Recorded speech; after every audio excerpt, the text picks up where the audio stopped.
What is going on, guys? Jack here, and welcome to episode 4 of the Ascent, here with Alain in the world qualification pool. And I need to start this episode by apologising. Simple. I goofed. I screwed up. What did you do, Jack? Well, as you can see, rather sadly, we finished second this year, and we finished 1 point behind Elfsborg, who, well, won the league and got promoted. But that's not where this all begins, because I recorded a live com for the end of the season. I recorded the last day of the season.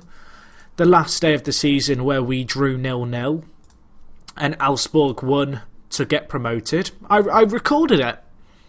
But I rage quit. I saved the game and I quit.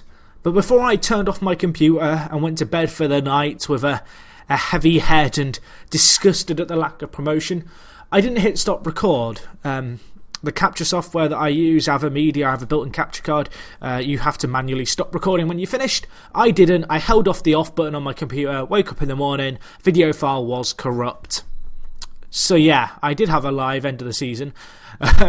It would have been rage-filled and probably much more enjoyable, I suppose, than this for you guys. And I am going to start doing the live commentaries again like I have done in the past, because I'm not so much a fan of doing the recap episodes, which I kind of started off this season by doing.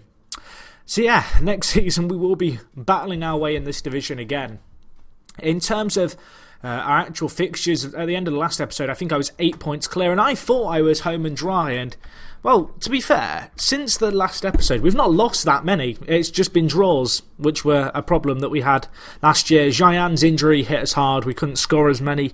We conceded a fair few, and as you can see here, we threw it away. We threw it away at the end, and I cried, and it was tragic.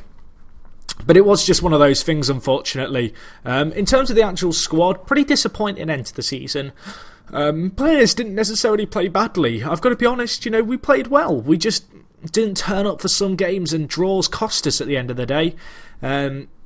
Reflecting on the season, it's probably my fault as manager, the fact we didn't get promoted this year. I made the mistake of building too kind of diverse and depth-wise, like too bigger a squad.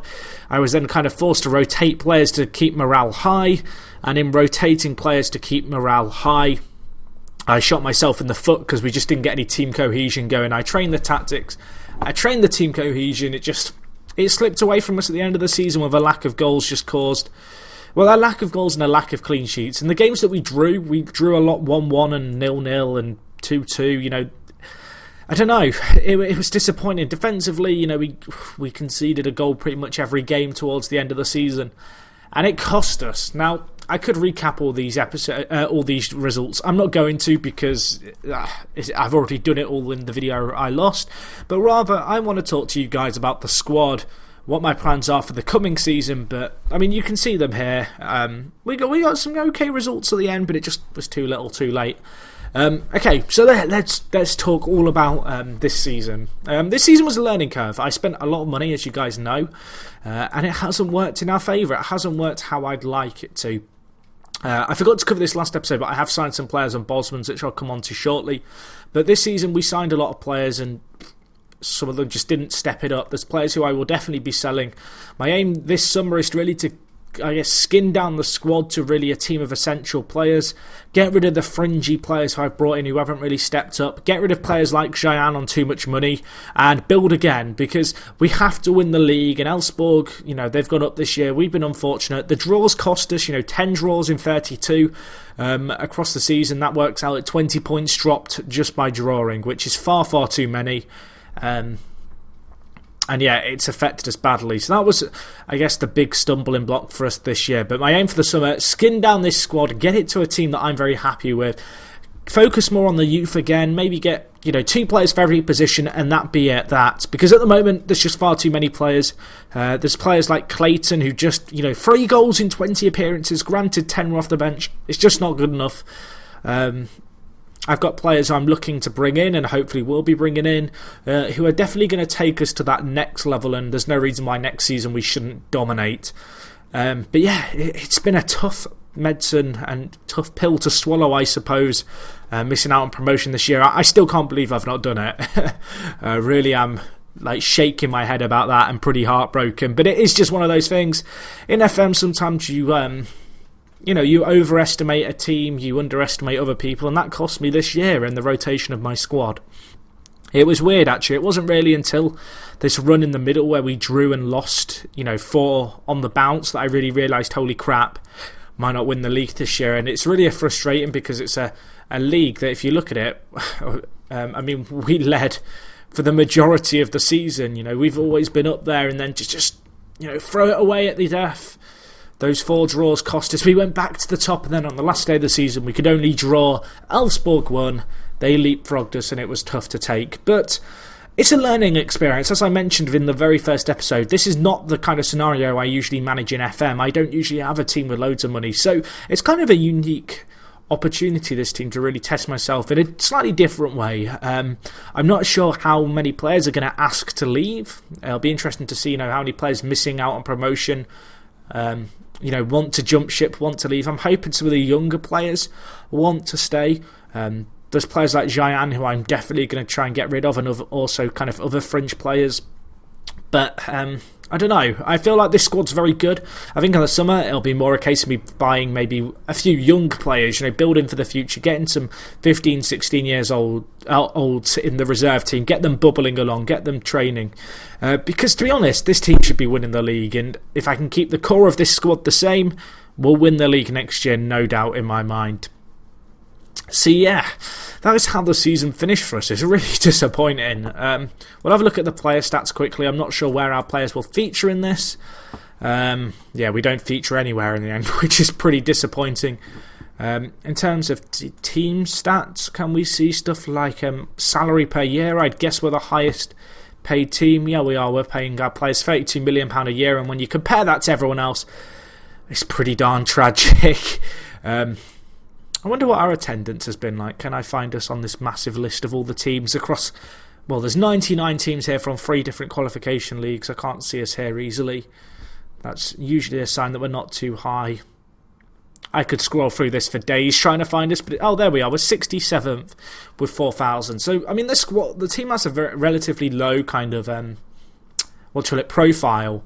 In terms of the finances, we're 20 million in the black. Our investors, the millionaire owners, continue to give us money, and our wage budget's incredibly healthy, and we're nowhere near overspending on that front. In terms of the Bosmans that I mentioned, I will go through these quickly. Antonio Jose is the first. This guy's actually come in on Regen Day from Real Madrid, of all places. When it came to Regen Day, I tried to sign players from Bayern Munich, from Chelsea, and they just weren't coming in. And then this guy from Real Madrid was the only one from the big teams who came. Still a nice signing. Pleased to have him at the club. Next player, Abdou Diallo, really good French centre-back. Plenty of talent here. Hopefully he can do a job for us. He's coming from Monaco on a free. A few players, as you can see, leaving us on Bosmans. The most notable is Mirel Radoy. This guy was one of the rocks who was already at the team when I came. He only played half the club's league games and didn't average the best rating of all our centre-backs, so I'm not too disheartened by losing him. He's also fairly old, but unfortunate to say the least. The other players coming in on the ins, Emmanuel Frimpong joins us from Arsenal. Could be a useful centre back mid, I feel. Good defensive player as well. We have Rescanaldi coming in, a really good striker, coming in on a Bosman from Velez, which is an absolutely amazing deal.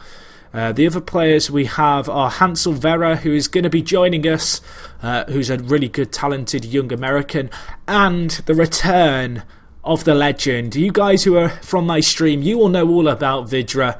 I didn't even need to scout him to know I wanted to sign him on a Bosman. This guy is an absolute monster, and I can't wait to have him in my team next year. So you may have noticed I'm signing a fair few strikers. My aims really are to sell Clayton and Jayan, and then we'll be left with a kind of strike force remaining. Oh, and Brosque, we'll go with it. I think he's Australian, but that is a really weird name to pronounce. But my aim is to really leave myself with Barbosa, Fierro, then Rescanaldi, and Vidra as my main strikers. I think that will leave us in a really good position. There's no real other players I particularly want to sell. Maybe a few centre-backs might go, just to really, trim down the squad. A lot of these players in the reserve team that I'm showing you here, their contracts end at the end of this season, as you can see. So I'm just going to let them all go out on freeze, and then we will start to populate our reserve team with a lot of good young players, I feel.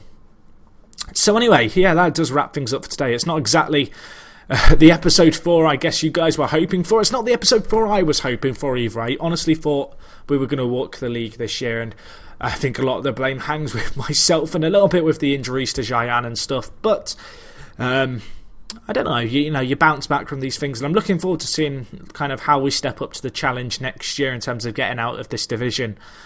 So yeah, that does wrap up everything for today, guys. Hopefully you have enjoyed the episode. If you have, be sure to smash the like button. Let me know if you've had any similar experiences to this where you think you're going to walk a league and you haven't, and I don't know, let me know that in the comments, and also let me know where do you think I went wrong here, because I don't know, these losses, I know you've kind of not got to know the team too well, but for me, it just comes down to having too bigger a squad and just underperforming and throwing away these draws. And there really isn't an explanation for these draws other than that we simply weren't good enough on the days. And, slipping up against these teams, you can only expect to lose if you're drawing 0-0 to AEL in a game you walk.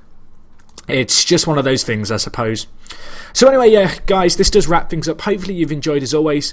That is everything. Hit the like button, leave a comment if you want to. And other than that, I will talk to you in a bit. It's me, Jack, and I'm out, guys.